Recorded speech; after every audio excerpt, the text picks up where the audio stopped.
What's going on, everyone? Today I have this 3DS that needs some work. What's cool about this is it's actually the LL version, the Japanese 3DS XL, LL.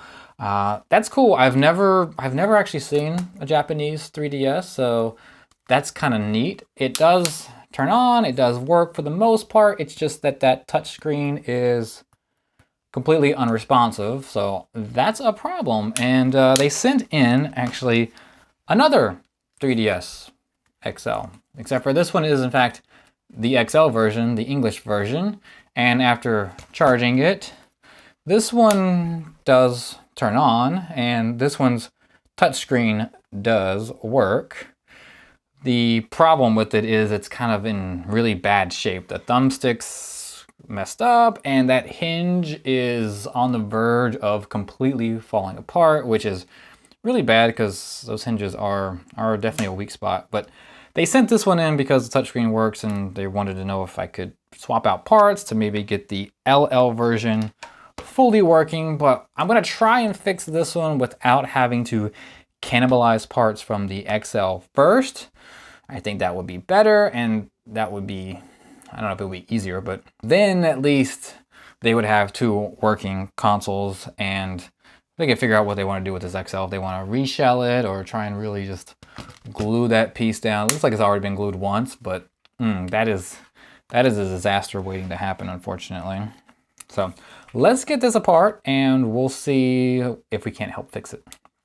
And I will say, this person is very, very trusting. They sent in this console with Pokemon Moon, which, you know, Pokemon Moon's not astronomically expensive or valuable, but he sent me two 3DSs and Pokemon Moon. And I just want to say, I don't know, I appreciate the fact that you trust me enough to send this to me without the expectation that I'm just going to steal it or keep it, because that would be, I mean, that would be terrible, but I'm sure people would do that kind of shit. I hope that never happens to any of you, but yeah. Don't send it with the game. Games are easily misplaced by accident. Oh, I didn't know that, blah, blah, blah. But that's cool. I really appreciate the trust. And yeah, let's see if we can't reward that by fixing this 3DS, because this one's in really good shape, actually. I love this. So let's get started. Take out Pokemon Moon. Put that right there. Love that game. Actually, I never played Moon. I played Sun. So, all right, let's. The 3DS is a notoriously difficult console to work on, but most of that difficulty stems from the top screen. So if you have an issue that's not centered around the top screen, it's not really any more difficult than any other console. Luckily, in this case, it looks like our issue is going to be with that bottom screen. So if you need a screen replacement for whatever reason, I hope this video helps you out. We're going to start by removing the back shell by unscrewing the two screws holding it in place. Then pry up the shell, being careful not to damage it. There we go. Pop out the battery, then remove the remaining screws on the back, including one hiding behind the sticker. Now the process is pretty much the same whether it's a 3DS, 3DS XL, or in this case LL, or one of the new variants of the 3DS. While some screws might be in a different place, it's basically the same teardown process. I like to use a dental pick to remove the rubber pads covering two more screws. This allows you to get down into it without tearing them up, helping preserve the console just a little bit more. And with all the screws removed, you can pry apart the back cover, being careful because there are two ribbon cables running from the back cover to the board for the shoulder buttons. If you do rip the cables by accident, it's not the end of the world, as they are available on Amazon, but no one wants to add work to the repair, so just take your time. Be sure to pry off the shoulder button ribbon cable connectors carefully to avoid any damage there.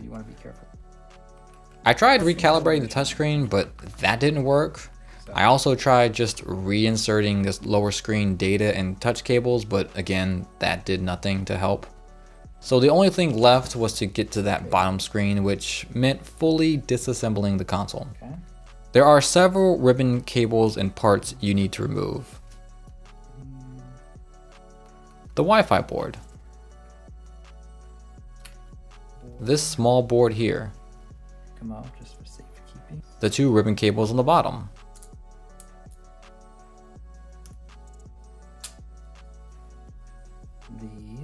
The thumbstick has to be removed, so take out 2 screws and then you can lift it up and remove that ribbon cable as well.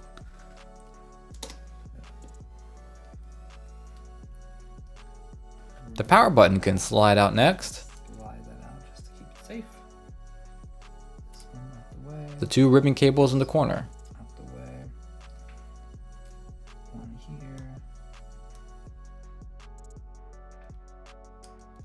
There we go. And with all that removed, we can turn our attention to the screws holding the board in place.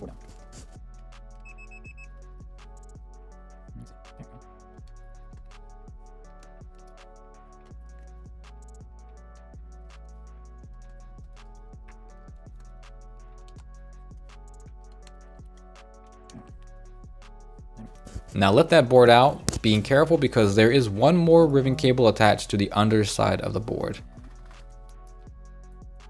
We will pop that one off, and then the board can come off, and there is your motherboard.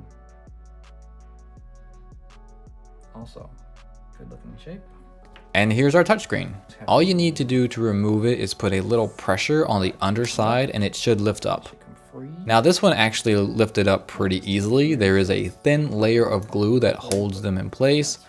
So you'll likely find that you need to apply a good deal of pressure. Just make sure you push on the edges of the touchscreen and not in the middle, and slowly work your way around.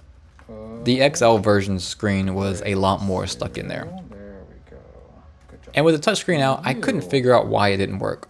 The top plastic part is actually the touch element. What is your problem? I didn't find any shorts or any reasons why it shouldn't work, but if you know what I should have looked for, let me know down below.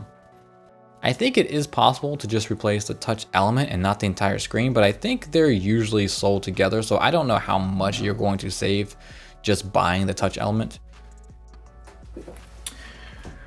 Okay, so what I've decided to do is to take this screen, put it to the side for now, and then I will take this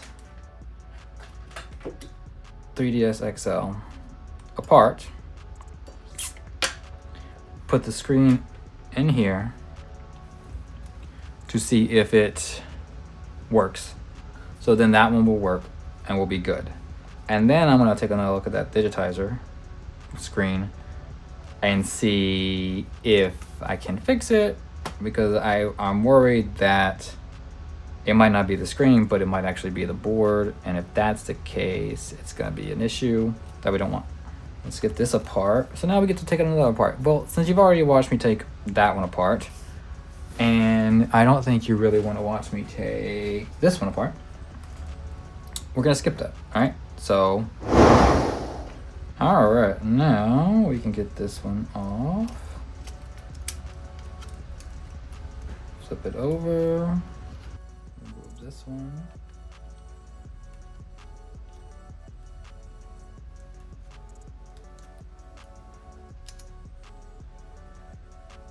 Okay, now bring the other one back in. If you're just replacing the screen, that's all you have to do for disassembly. You can now replace the screen into that slot and start the reassembly process. You really want to be careful around the upper hinge area with those 3 ribbon cables.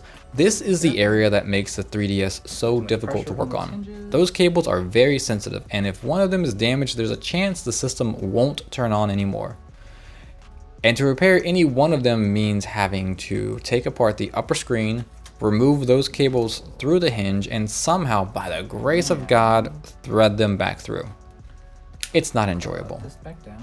But from here, just start replacing the pieces and the cables. I only replaced what I needed to test it out, and that's probably what you should do, just because if something's not working because of a ribbon cable not being inserted properly, it's really annoying having to remove all the screws all over again. Open again. That seats in there pretty good.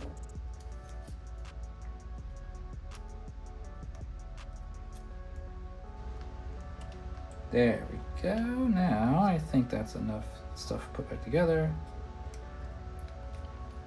that we can, let's see, put this back here. That goes there. This piece goes here. There we go. Is that gonna be good? Let's pray that it turns on. Okay. And do we get touch? All right, look at that. We got touch.